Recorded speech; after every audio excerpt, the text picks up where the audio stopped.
See, if you would just say, for me, it was a personal limitation because I personally don't want to use more than 24 tracks because, I mean, who needs more than 24 tracks? And he said it more as an opinion piece. My problem with this is he should have made that an opinion piece. He made it an authoritarian, definitive, this is the right way. It's not the right way. It's your right way, but it's not the right way. Recording Revolutions made a video recently that I don't particularly enjoy. I don't agree with it at all. Let's start from the beginning. I'm gonna make the case that you should maybe not necessarily use 24 tracks or less. Maybe you should sometimes, maybe you shouldn't. It all depends. And that's really the point of everything. Clickbait title. It depends. The first thing I don't like though is like the 24 track rule. It's not really a rule, it's just his opinion. Like, I've watched the video, and it's just his opinion, but his title, god damn it, is like, it's a rule. Okay. So the thing that made me the most upset about what he said is at 1 minute and 23 seconds in his video, his first point. The first piece of recording software that I had was, want to guess? Cakewalk Guitar Tracks Pro. Anybody remember that piece of software? That thing was amazing. I had my Dell PC upstairs at my mom and dad's house as a high schooler, and I had Cakewalk Guitar Tracks Pro. It had 32 tracks.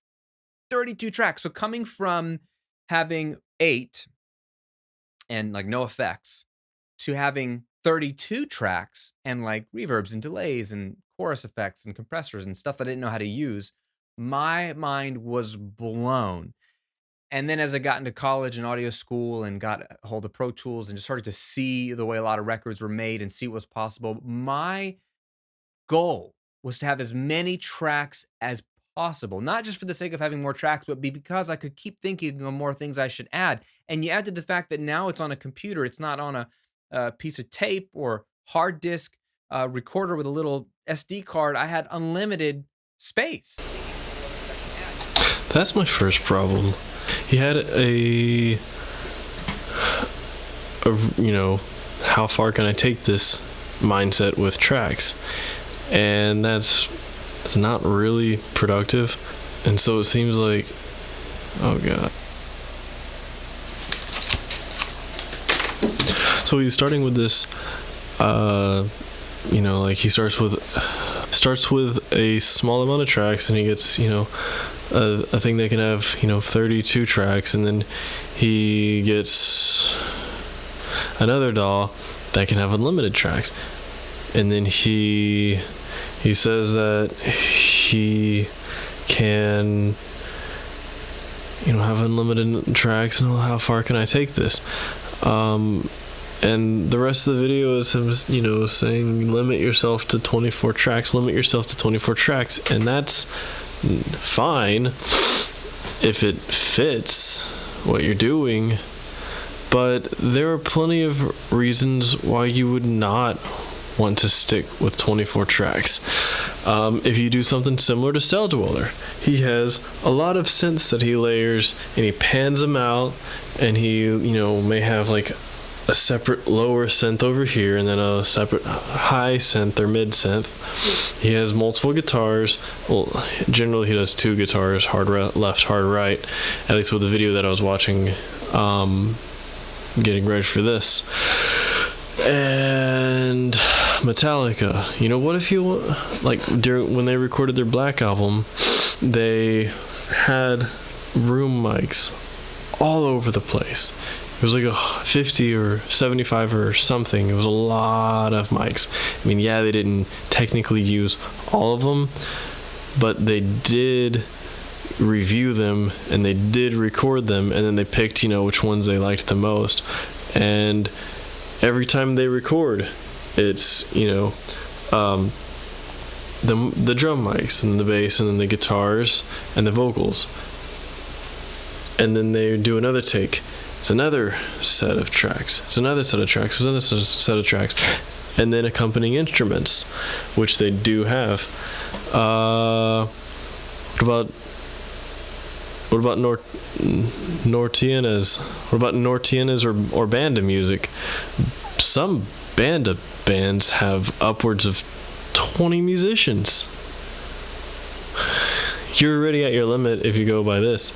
And some musicians are going to have more than one mic. And then you got room mics. And you got multiple takes. I don't think it's a good idea to limit yourself to 24 tracks. I think what you need to do is limit yourself to other things.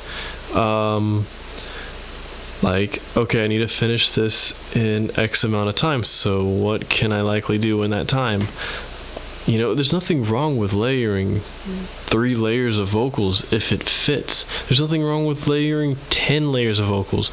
Devin Townsend has probably 50 layers of, realistically, 20 layers of vocals. He records a lot of everything. He might have, a few different guitars. The drums, he makes them really big. I think he uses plugins, though, for that.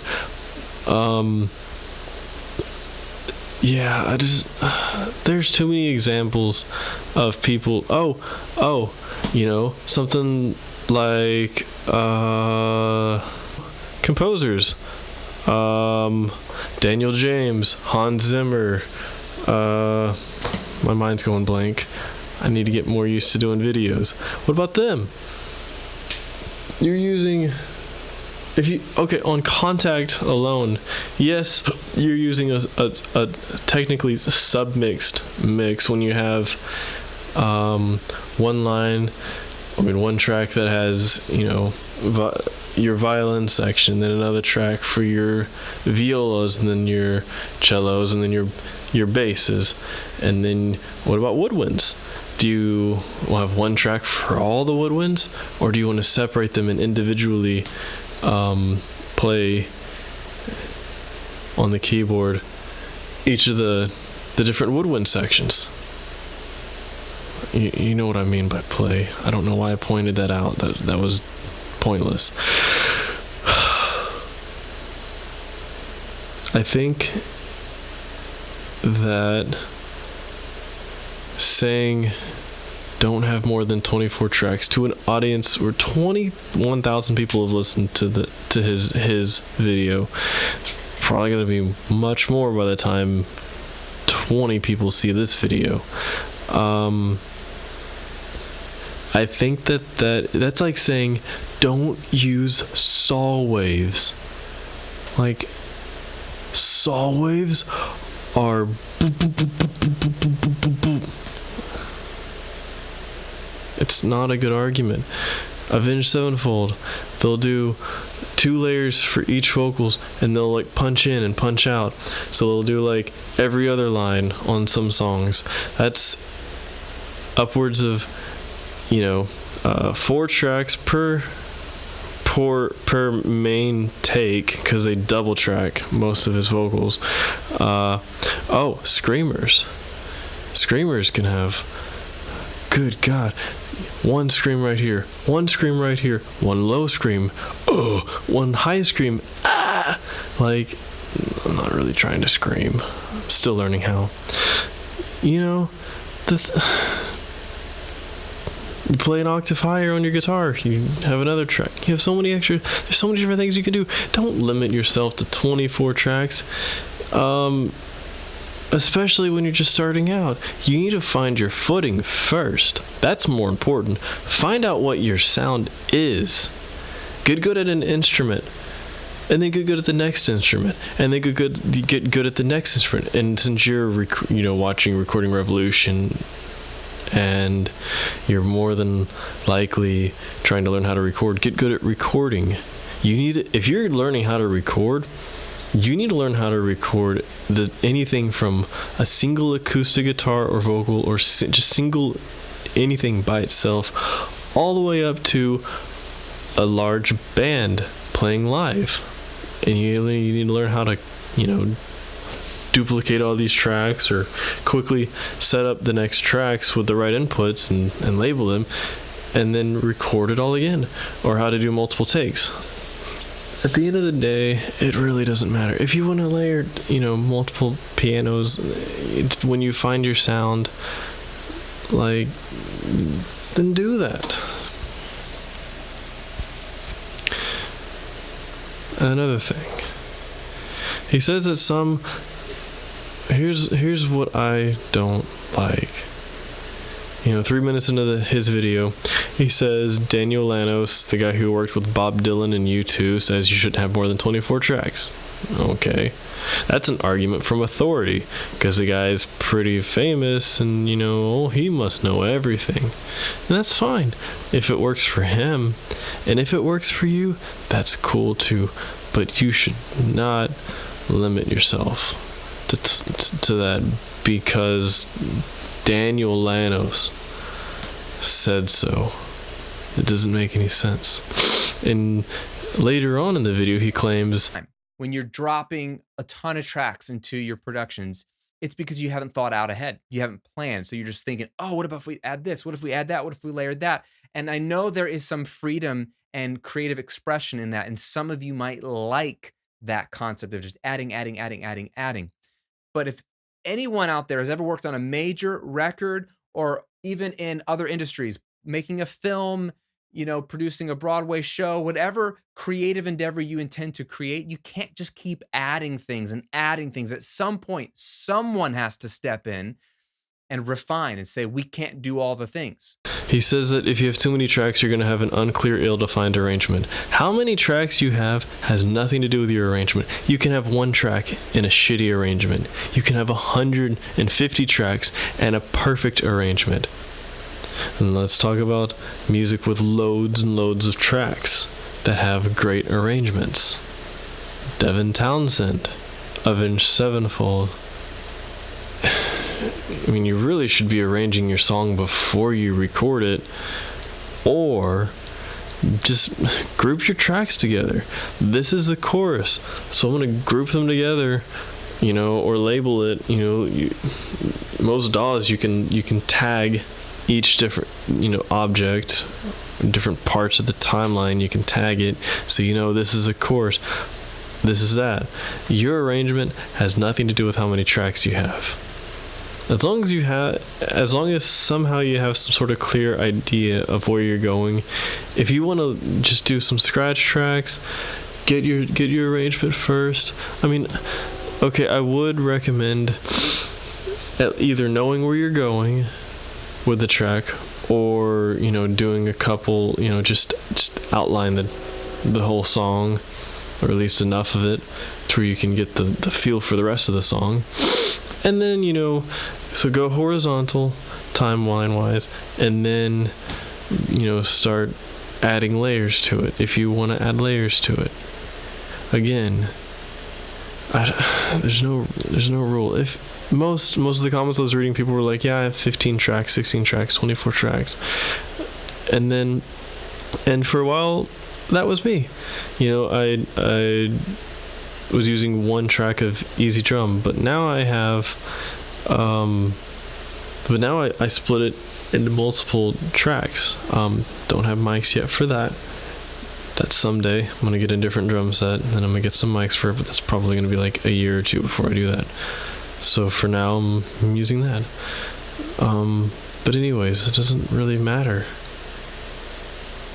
There's also a lot of professional recording artists that use anywhere from 15 to 50. It doesn't affect your arrangement. It clearly doesn't. That's a red herring.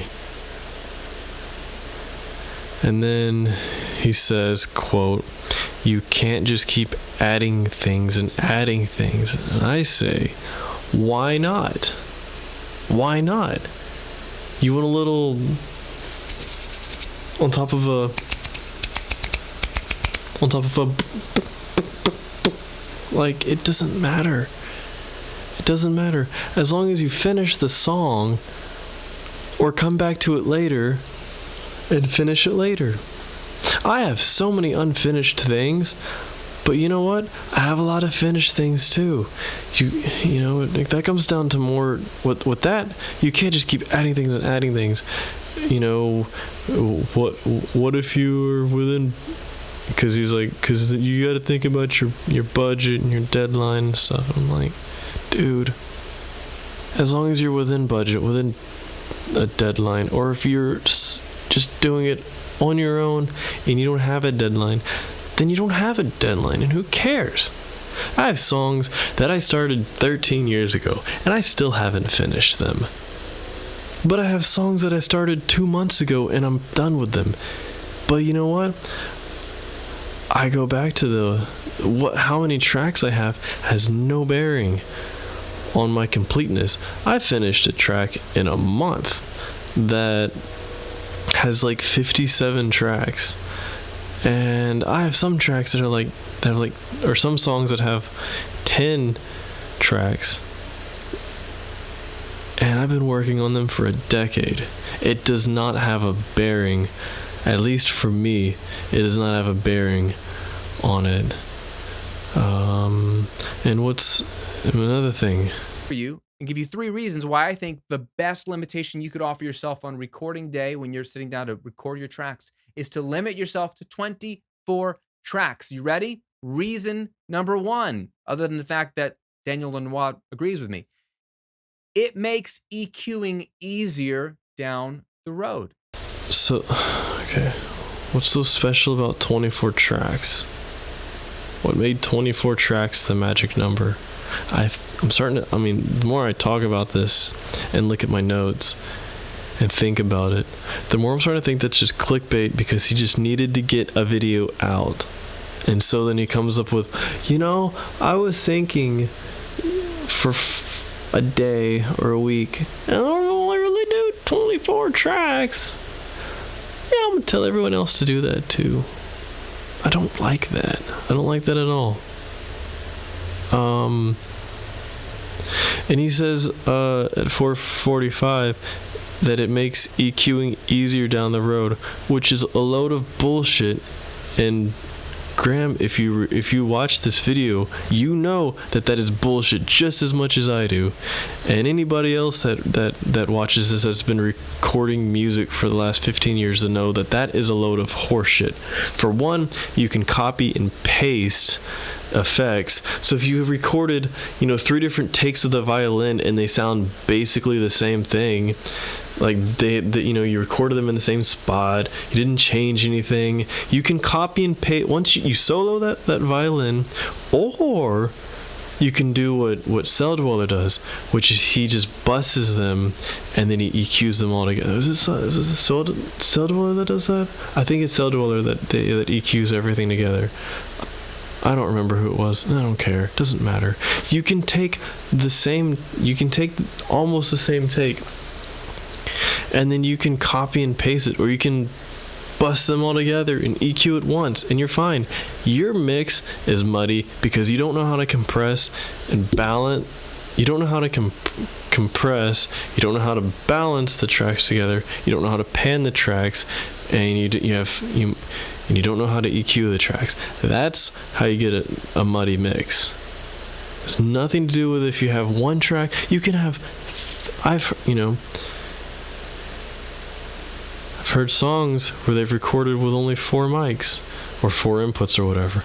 And guess what? Those can be muddy as shit too. You can technically be muddy with as much as 2 inputs, because that's all you need. You just need these 2 inputs to fight together, and then they're muddy. However many tracks you have does not matter at all. Whoa, why is that? Well, think about it. Would you rather mix a song that has 24 tracks or mix a song that has 124 tracks? Which do you think will be harder to EQ? Which do you think will have more EQ masking and frequency masking? The one with 124 tracks. And I say, if I like the song, if I'm getting paid for the song, or even if I'm not getting paid for the song, if I enjoy the work that I'm doing, I don't care if you have 10 tracks, 50 tracks, 100 tracks, or 200. What I care about is the final result. If that's what I care about. And if I have to work on deadlines, then yeah, I'll set limitations when need be. If I have a deadline, and I'll be like, I'll make changes if I need to. And maybe they will. Maybe the changes might need to be however many tracks we have, but maybe they won't. But also, he talks about like orchestras. This film is due in, December the 20th. Dude, first of all, you know damn well that they have like 5 or 10 people working in that studio, most likely. And also, you know damn well that if somebody's working on a motion picture that, is that type of a deadline, then guess what? They would have already proven themselves with something else. So it means that no matter what you think of however many tracks they should have or how much work it is, you know that those people are going to deliver, because however many tracks they have, it doesn't matter. And also, filmmakers have varying lengths of time that they work on a film. They could be given it, as they're in post, or they can be given it well into pre-production.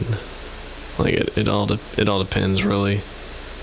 And yeah, that'll have an effect on what you can do, you know, how much you can experiment and stuff. But I mean, that's all subjective on the film itself and at what time they decide to bring you on.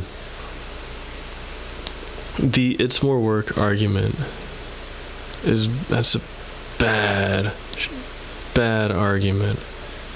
This whole thing, this whole gig, all of that, this whole thing is a fuck ton of work. There's no getting around that. There is no getting around that. And then you're gonna cut yourself short by, oh no, I'm only allowed 24 tracks. Recording Revolution said I'm only allowed 24 tracks if I want to be creative and on time. Dude, it doesn't matter.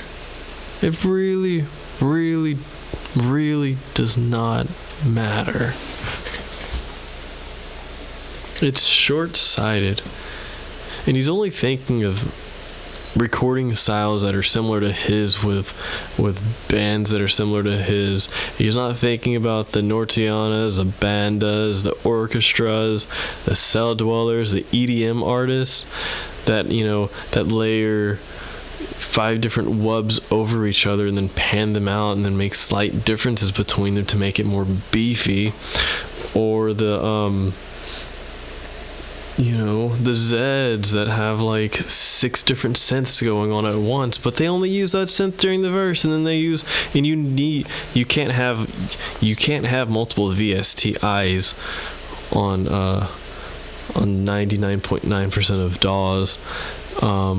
You can't have multiple VSTIs on the same track, so that one you have no option. You can, and then you can freeze it, and then you can combine the tracks later, but really, does that matter?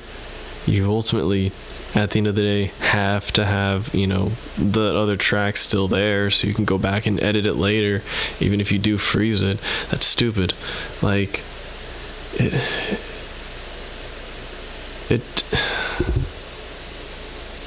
I would facepalm, but you can't really see the desk.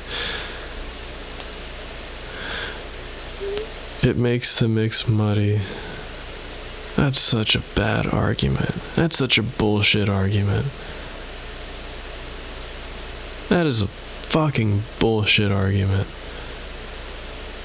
If your mix is muddy, then you need to EQ it, saturate it, compress it, pan it. It needs to still work in mono. Balance it.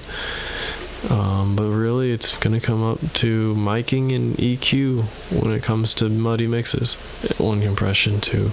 But because you want it to be consistent once you get it not muddy,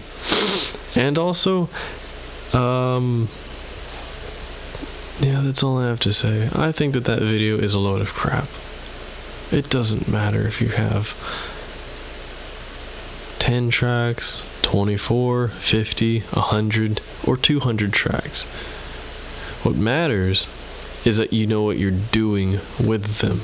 See, if he would just say, for me, it was a personal limitation because I personally don't want to use more than 24 tracks because, I mean, who needs more than 24 tracks? And he said it more as an opinion piece. So my problem with this is he should have made that an opinion piece. He made it an authoritarian, definitive, this is the right way. It's not the right way. It's your right way, but it's not the right way. Okay, make sure to up thumb or down thumb, but give me a good thumb. Subscribe, click the bell if you like what you saw. Check out this band. Yeah.